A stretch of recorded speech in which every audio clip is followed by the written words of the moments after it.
артериалды қан қысымын өлшеу. Ол үшін бізге фонендоскоп, тонометр және де дәптер ручка керек. Пациентпен ең алдымен сәлемдесеміз, оның ыңғайлы отырғанын тексеріп көз жеткізуіміз қажет. Отырған кезде манжетті сол жақ қолға орналастырып, қолдың жүрек деңгейіне орналасқанына көзді жеткізуіміз қажет.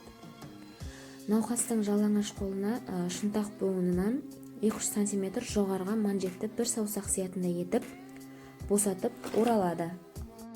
Иық артериясындағы пульсті анықтағаннан кейін шынтақ шұңқырына фонендоскопты орналастыру керек.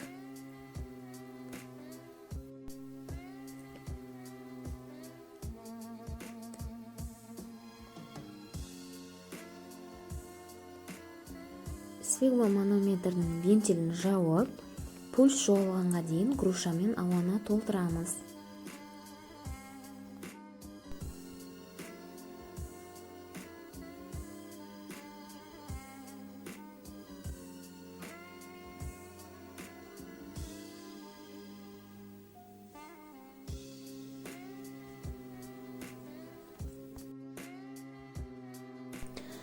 Вентильді ашамыз және баяу манжеттен ауаны шығару қажет.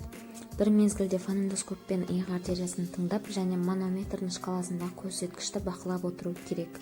Алғашқы тонның пайда болу кезіндегі манометрдегі көрсеткішті систолалық қысым ретінде белгілеу керек. Тонның жоғалу кезіндегі манометрдегі көрсеткішті диастолалық қысым ретінде белгілеу. Артериялық қан қысымын екі қолда да өлшеу керек.